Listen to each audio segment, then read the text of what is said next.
College के छात्रों के साथ हुई खौफनाक सच्ची घटनाएं। ये कहानी दिल्ली विश्वविद्यालय के कॉलेज कैंपस में हुई घटना के बारे में है। मानो या ना मानो, लेकिन इस कंपास में मुझे भूत प्रेत होने के कई सारे किस्से सुन को मिल रहे हैं। इसी ही एक घाटा के बारे में मैं आज आपको बताता हूँ। कॉलेज हॉस्टल के रूम नंबर 91 के एक छात्र निकुंज बताते हैं कि कुछ दिन पहले एक रात को जब मैं सो रहा था तो अचानक जोर से भयानक आवाजें सुनाई देने लगी। उसी आवाज के कर्ण में जाग उठा और मैं अपने चारों ओर देखा, लेकिन कुछ नहीं था। मुझे लगा कि हवा के कारण खिड़की या दरवाजा आवाज कर रहे हैं। वहीं पर मुझे रूम में किसी के चलने की आवाज सुनाई दी और साथ में यह भी महसूस हुआ कि कोई अपने नाखून खिड़की पे घिस रहा है। जब मैंने दूसरे दी यह बात की जांच करवाई तो मालूम पड़ा कि 2 साल पे एक छात्र अरुण ने आत्मा, और तब से लेकर आज तक उसकी आत्मा इसी रूम में गुम रही है। और इस बात की पुष्टि कई छात्रों ने की है। ऐसी ही एक दूसरी घटना, यह घटना सन 1999 की उसी हॉस्टल की है और यह बात की जानकारी उसी कॉलेज के ग्रुप ने बताई थी। अभिजीत करके एक विद्यार्थी उसे एक कुत्ते को अपने रूम में पाल रखा था, लेकिन कुछ कारण से उस कुत्ते की मौत हो गई थी। अभिजीत उस कुत्ते को ले पास के जंगल में दफनाने के लिए गया, वापस आकर अपने रूम में जाकर सो गया, फिर कभी उठा ही नहीं। अभिजीत की मौत कैसे हुई वो आज भी रहस्य है। ऐसी ही रहस्यमय घटना के कारण उस कॉलेज के छात्रों में डर बिठा गया है और ऐसी सत्य घटनाएं उस कॉलेज में बार बार होती रहती। दिल्ली विश्वविद्यालय के उत्तर दिशा की और करीबन 2 किमी दूर इंद्रप्रस्थ एक लेडीज कॉलेज है। कुछ समय पहले कॉलेज की एक विद्यार्थिनी सोनल मजाक मजाक में आत्माओं सिक्के के जरिए वो आत्मा आ तो जाती है, लेकिन 2-3 दिन तक वो आत्मा रूम से निकलने का नाम नहीं लेती। सोनल के कारण वो आत्मा के छात्रों को हैरान परेशान करती है। बाद में सोनल उस आत्मा से मांगती है कि वो वहां से चली जाए। माफी मांगने के दिन बाद वो आत्मा वहीं से खुद वापस चली जाती है, लेकिन सोनल की हरकत के कारण उसे कॉलेज से निकाला दिया जाता है। ऐसे ही जो लोग रात को देर तक पढ़ाई करते हैं उसे कभी न कभी भूतों का सामना करना ही पड़ता है। उन सभी को ऐसी ही अदृश्य शक्ति के होने का एहसास होता रहता है।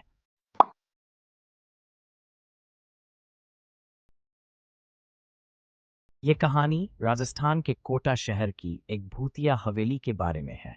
यह हवेली राजा महाराजा के समय में बनाई हुई थी, लेकिन पिछले 18 सालों से इस हवेली में आज तक कोई भी रहने के लिए नहीं आया है। इच्छा होने पर भी इस हवेली में कोई भी नहीं रह पा रहा था, क्योंकि लोगों का कहना थी कि इस हवेली में भूत प्रेत का साया है। जब अजीत सिंह को इस हवेली के बारे में पता चला तो उसने तय किया कि वो इस रहस्य को जानकर ही रहेगा, क्यों लोग इस हवेली में नहीं रह पा रहे हैं। उसने मजबूत इच्छा शक्ति से हवेली में रहने की पूरी तैयारी कर ली। जब उसने हवेली के अंदर जाने के लिए पैर आगे बढ़ाए तो दरवाजे पे किसी अनजान व्यक्ति ने उसे रोक लिया और नजदीक जाके बोला, कौन हो आप और किधर जा रहे हो? अजित सिंह ने जवाब देने के बजाय उसने सामने सवाल किया, जी आप कौन? मेरा नाम अर्जुन सिंह है और मैं यही पास में ही रहता हूँ। अजित सिंह ने कहा, ओह अच्छा, मैंने सुना है कि ये एक भूतिया हवेली है और यहाँ कोई नहीं आ पाता है, इसलिए मैं इस हवेली में एक दिन रुकने का फैसला किया है। अर्जुन सिंह ने कहा, जी हाँ, आपने सही सुना है और आप भी अंदर मत जाइए, मेरी माने तो आप भी वापस लौट जाइए, यहाँ बहुत खतरा है। यह सुनकर अजीत सिन्हा खुश हो गया, जैसे उन्हें कोई लॉटरी लग गई हो। अर्जुन ने उसकी खुशी को देखकर बोला, आप क्यों खुश हो रहे हो? आपको तो भूत का नाम सुनकर डर लगना चाहिए। शायद आपको पता नहीं होगा कि मैं भूत प्रेत में काफी दिलचस्पी रखता हूँ। अगर इस हवेली में भूत है तो मैं अंदर जरूर जाऊंगा और सारी सच्चाई का पता भी लगाऊं। इतना कहकर अजीत सिंह इस हवेली में चले गए। अंदर जाके अजित ने अपनी बैग को साइड में रखा और हवेली के चारों ओर देखने लगा। सारे रूम भी चेक कर लिए। बाद में ड्राइंग रूम में आके सोफे पर बैठ गया। उसने वहां बैठकर दारू के 2-4 पेग पी। वहीं अचानक उस रूम में लाइट का एक बल्ब चालू बंद होने लगी, लेकिन अजीत ने उस पर ध्यान नहीं दिया। थोड़ी देर बाद दूसरा बल्ब चालू बंद होने लगा, फिर तो हवेली की सारी लाइट चालू बंद होने लगी। यह सब देखकर अजीत अपनी जगह पे खड़ा हो गया और संपूर्ण सावचेत हो गया।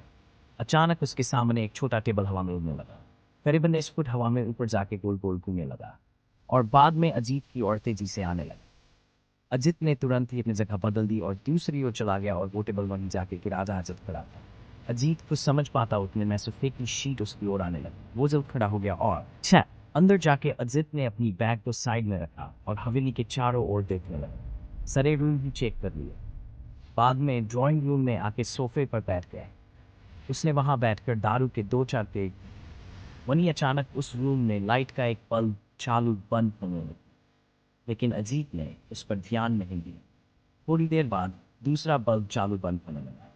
फिर तो हवेली की सारी लाइट चालू बंद होने लगी। यह सब देखकर अजीत अपनी जगह पे खड़ा हो गया और संपूर्ण सावचेत हो गया। अचानक उसके सामने एक छोटा टेबल हवा में उड़ने लगा। करीबन 1 फुट हवा में ऊपर जाके गोल गोल घूमने लगा और बाद में अजीत की ओर तेजी से आने लगा। अजित ने तुरंत ही अपनी जगह बदल दी और दूसरी ओर चला गया और वो टेबल वहीं जाके गिरा जहां अजित खड़ा था। अजीत कुछ समझ पाता उतने में सोफे की शीट उसकी ओर आने लगी। वो जल्द खड़ा हो गया और अचानक सब कुछ शांत हो गया।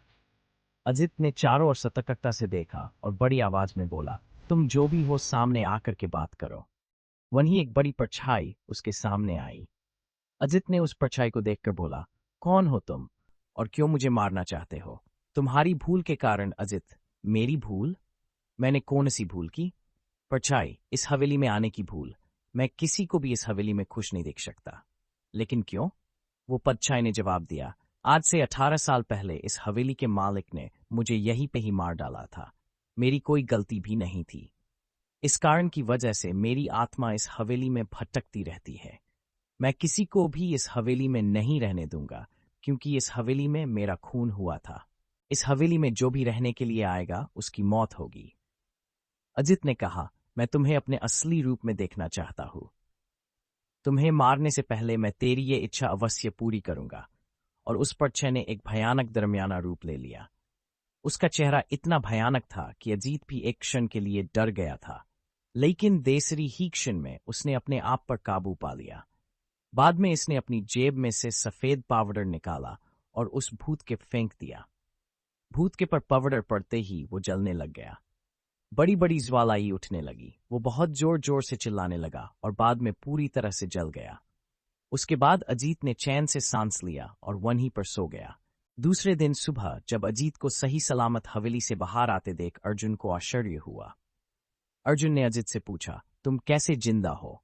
जब अजीत ने अर्जुन को कल रात को घटी घटना को पूरी तरह से बताया और बोला, अब यह हवेली भूतिया हवेली नहीं रही। दोस्तों, आपको यह कहानी राजस्थान के कोटा की भूतिया हवेली कैसी लगी, प्लीज हमें कमेंट करके जरूर बताएं।